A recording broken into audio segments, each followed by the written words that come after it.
Hello everyone, Mercury here, coming to you today with the message. What a beautiful day outside. Sun's shining. We had some crazy storm with thunder and lightning like I've never seen before, especially for winter time. I think I've only ever seen lightning once or twice ever in my life in the winter. And we had quite the storm yesterday. They were spraying chemtrails the day before, and I've said it before, usually a day or two after you see the skies covered in chemtrails, usually it rains or snows or something to that effect. So yeah, I'm just coming in from outside. I was having a little fire. Weather's warm, even though there's snow on the ground. Everything's kind of melting. It sort of feels like spring, which I kind of like that, even though winter really hasn't started yet. It just kind of began. We got a little late. It's mild. I'm hoping it ends early. That's my hopes. Anyhow, so I have the chart here set to the full moon in Gemini on the 18th at 27 degrees Gemini. Okay. So yeah, I want to point out a few things. So this will be the last full moon in Gemini with the node in Gemini. The node will be moving shortly into Taurus. So basically this is kind of wrapping up the eclipse points on the Gemini Sagittarius axis. So we won't have that again for another 9 years. The node in 9 years from now will be on the Sagittarius side, so it won't be for another 18 and a half years before the node is in Gemini for eclipse seasons. Now, eclipse seasons, the energies usually last, they start really almost a year and a half before and go a year and a half after. It's strongest for just a 6-month period rather than a year and a half. And so there has been a lot of changes in regards to this axis in our lives and in the collective. So that axis, it all depends on yourselves personally, where this axis is in your charts. What did I want to get at here? Oh, so I kind of like how we're wrapping up this node in Gemini and the eclipses in this axis, just as we're wrapping up this year and about to enter that Chinese year of the Tiger, which the Tiger is the third sign, being Gemini's sign. I don't know if you guys watched the video that I did on that a couple days ago. I'll try and add it in the link in the description box, so check that out. Yeah, so I feel like the past 6 months to a year and a half, these changes have been kind of initiated, like something is provoking us to make changes in this area. And I feel like now on the other side of this window, this axis, that we're past the Gemini node point into Taurus, that now what changes were being provoked to be made are going to now start to be implemented and incorporated. So that's really interesting kind of thing. I really do recommend you guys check out that other video like I was mentioning. But yeah, there's a few other things I want to mention about this. And maybe I should have taken even a little bit more time to look at it a little bit deeper. But I want to say that around the 8th here of December, pretty much the 8th, Venus was in that range of a conjunction as she makes her transit over Pluto. And as well, we had the moon in Pisces, which is kind of, dreaming. She even transited Neptune. I can't remember what day that was. Let me see here what day it was. I think it was the 10th. Yeah, it was the 10th. She was in... Oh, she transited Jupiter on the 8th. And anyhow, I feel like, Aquarius could be wishes. Jupiter is expanding, big wishes that we have gained some intuitive insights, perhaps, and yeah, so I feel on the 8th, we kind of entered into, entered into a portal, I guess. And that portal, I feel, Venus and Pluto. So Venus is about some things that we value, we cherish, perhaps we desire. And crossing over Pluto, it's a little bit of letting that go, right? The death, rebirth, transformation. Because Venus now crosses Pluto on the 18th here. She's stationed, you could see. So she's not moving forward anymore. She only went 1 degree past Pluto, and then she returns back, transiting over Pluto, and then she'll make a third pass, I believe in February, over Pluto. And so there's, a little bit of a letting go, a surrendering, making some room for this transformation to occur. So, right now, really, since she passed Pluto, she's in that letting go and trusting kind of stage. But I was saying the 8th.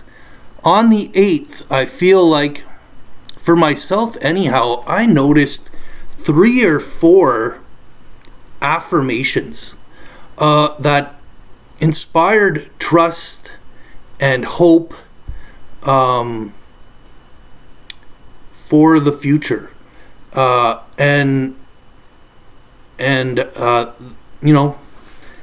It's great that it came then, because it was right before Venus coming over Pluto. So it kind of was the universe supporting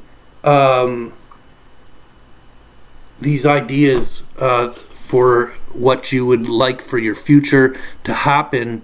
And as she crosses Pluto, it's sort of like a letting go of that and putting your trust, hope, and faith in the universe that things will work out, Now, I'm not saying it's a guarantee, even if you do let go. There's all kinds of things that can happen between now and then or whatever, but I feel like, if you stay grounded, stay true to yourself, stay in that state of trust and hope and surrendering, that great things are to come your way. And yeah, so this this full moon here, to me, is sort of like that transitional point of everything was building up.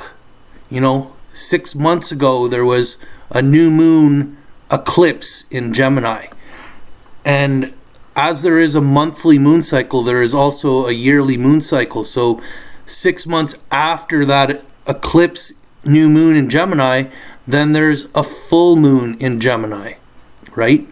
During that eclipse, the full moon would have been in Sagittarius, and opposite here, the new moon that we just had on the 4th of December was in Sag, and the full moon is in Gemini. So you can see there's a yearly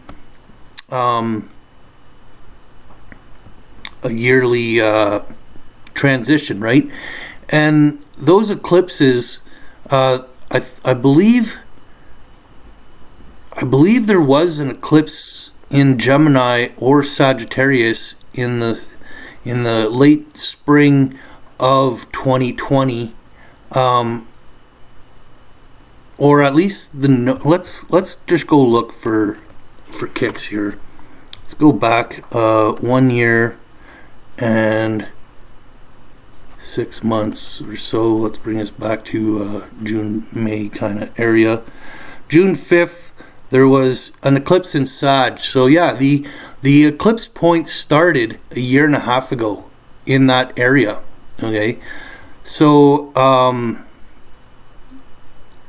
yeah, even 6 months before this point is where the energies would have started kind of building. Okay, and so now we're at the cusp of now starting to incorporate what has been playing out for us, what the universe has been instigating or encouraging, or even what our own will has been desiring to move, which direction, So yeah, I feel like there's some great things to come. Jupiter will be changing signs by the end. It'll still be this moon phase. It'll be on the 29th, I believe, which is just a couple days before this moon phase wraps up. The moon will last transit over Mars before a new moon, which will be in the sign of Capricorn. So Mars actually represents the blade in cutting something away, but Mars is also about charging forward, and so it might be cutting away a belief, and it might be charging forward in the direction that we're aiming, Sagittarius being the archer.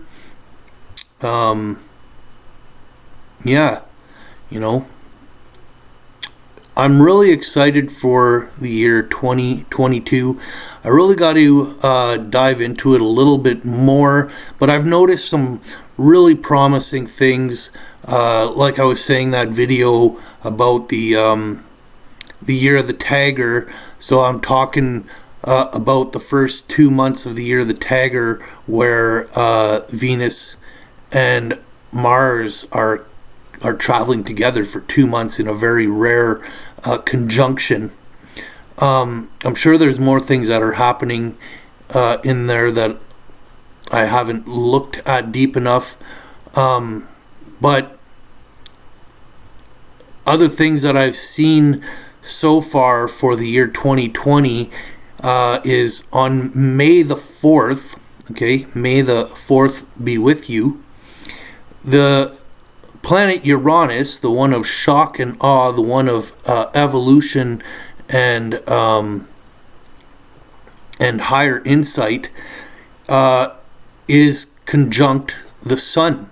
So the sun, when that conjunction happens, usually there's like a shocking aha moment or something like that, like something in reality takes you by surprise.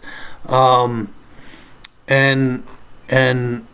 anyhow, so to me, it's going to be an initiation of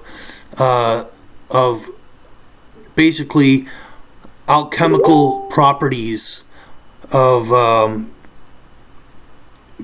being that Jedi and heading towards being the hero's journey kind of deal. But the hero's journey, okay, to me usually falls in Leo season. Now, I don't want to say that it's necessarily always that, because maybe in your birth chart, your fifth house or something along the lines, is at a different time of year. But I look at Leo season as anyhow the Lion's Gate, and a very potent time for manifestation. And right at the beginning of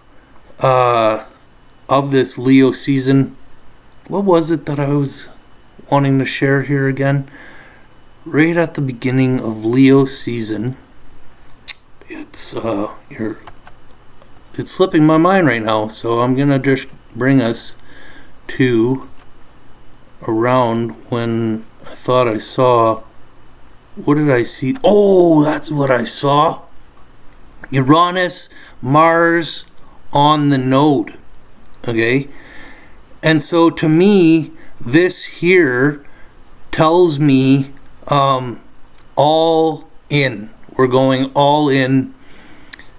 We're putting all our eggs in the basket, and we're moving forward on this hero's journey. We have Mars here even in a sextile, well, this whole conjunction in a sextile to Venus. So here is triggering that those cosmic lovers, the twins energy. The moon is in this axis. So the moon, our emotions are, getting our details, all the details together on how to intuitively move forward. Venus being in Cancer, so our values are about our home and security kind of deal. And yeah, I feel like this is the initiation of a transformation in our values on a surface level. Big changes. Pluto has also retrograded back to the 27 degrees Capricorn, okay? And that is where Pluto was during 1976 when America was created, and also in around the year 1524 or something like that, not long after the Spaniards had a rove to America. And Pluto is about death and rebirth, major transformation. So you could see when the Spaniards arose to South America, there was the end of a culture. And then 248 years later, there was the rise of the American culture, of the United States of America. And now we're 248 years after that, and we're starting to see the decay, the crumbling of our infrastructure, of our foundation, of our institutions. Now, Pluto is going to be in Capricorn until 2024, where she'll exit into Aquarius, but then she'll come back into Capricorn for a little while, and then in 2025 will move into Aquarius, and I believe that will be she will be done her time in Capricorn. So this transformation, I don't think is all just going to happen in 2022. I think it's going to happen in the next few years, in the next 2 to 3 years. But what I feel is going on is with that Venus transiting over with Mars, and we also have Mercury. If we go back here to around now, let's go up some days. We can see Mercury here is in Capricorn.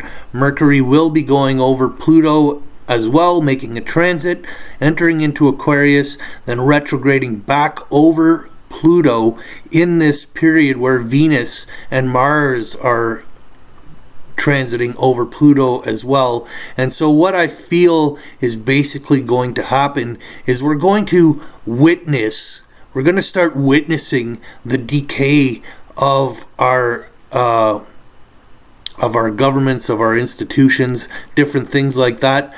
But with Mercury in that retrograde period, the information there is not going to be accurate. There's going to be something hidden in the shadows, and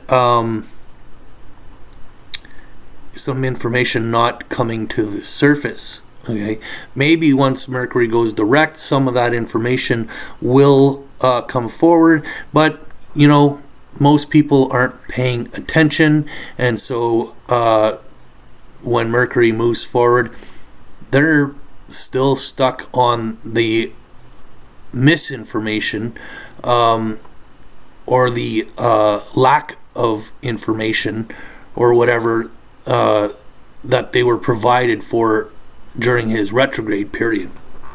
Yeah, so anyhow, where are we? We're only 22 minutes into the video.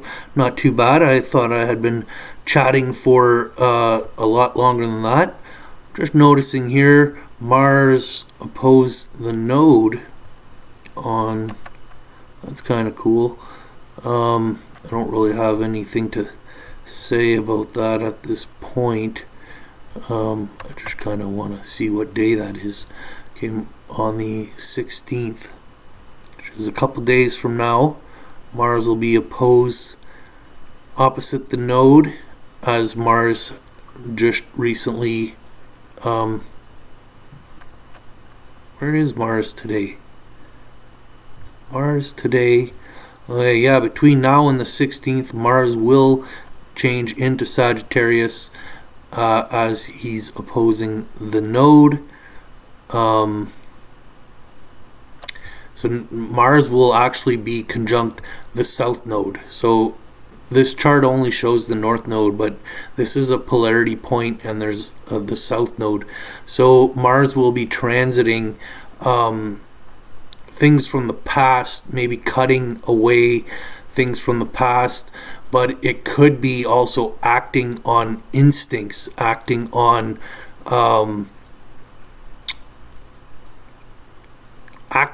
past life hang-ups, I guess, you know, our instincts. So we can hopefully be cutting that away collectively rather than acting on some of that stuff. But you know, we'll see. That's in 2 days from now, on the 14th. And you know, Mars is basically opposed the node already here. Even today, Mars is kind of still in that 2-degree orb. Excuse me. So yeah, I gave you guys a ton of information here. You know, something I haven't really mentioned, and I'm not going to get into it, there's other astrologers talking about it, is that Saturn-Uranus square. They'll be doing, I believe, 3 squares. They've already done one. They're approaching a second, and these are usually pretty big times where there's a chance for us to evolve rather than stay stuck. And yeah, that's what I got for you guys. Ooh, this is kind of cool too. Jupiter is in this axis of opposition, so Jupiter is really making something big here.